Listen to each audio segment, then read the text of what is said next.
disagreement need not necessitate bad manners.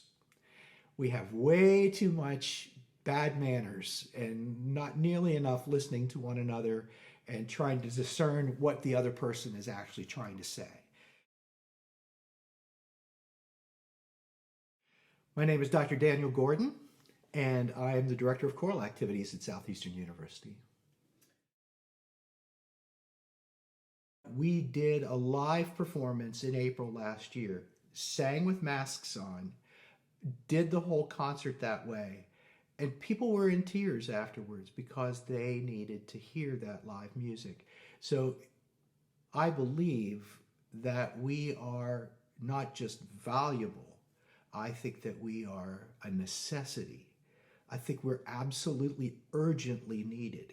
And in a world that is increasingly fraught with ugliness, political strife, bombings, wars, we need something to remind us of what's beautiful and gracious and lovely in life. And I believe what we do here at Southeastern is exactly that.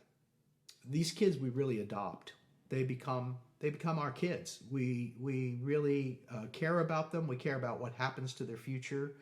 And I don't know that everybody who claims to really have these great relationships between students and teachers, I don't know that they do it like we do it. We really continue to follow these students as they become teachers, as they become worship leaders, as they become professional musicians, engage in music technology, whatever it is they do. We really take an interest in what they do in the future, and we keep up with them as a faculty pretty regularly. So I think that's an unbelievably unique feature about what happens here at Southeastern University.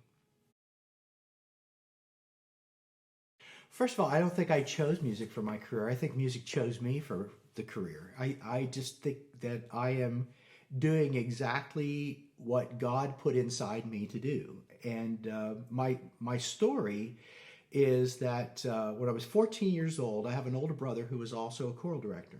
And he asked me to go to Europe with him and his choir. And I had an experience singing Mendelssohn on the top of a mountain in Switzerland and looking around and feeling how small I was, but how much I was getting from the musical experience that I was participating in. I was just a kid. I was 14. So it was profound. I knew at that point that I had to bring music into people's lives. Absolutely had to do it. My favorite thing to teach is conducting, no doubt, because I get such a kick out of watching the students, sometimes for the first time, stop thinking of themselves as students and start thinking of themselves as leaders. And that's really fun to watch. You see the transformation when they get up there in front and they actually have to direct some kind of music and direct others in their musical involvement. So I get a huge kick out of teaching conducting. It's my favorite thing to teach. People who know me well know that when I was young, I was an athlete. So I played baseball in college. I love baseball. I love to watch baseball. I love to talk about baseball with people who really understand the game. So baseball is a real hobby of mine. It still is. I love to read. I'm finding myself reading a lot of English novels lately, and old things, Dickens and Somerset Maugham and things like that. I've done a lot of that recently, so I love that. My wife and I love to cook together.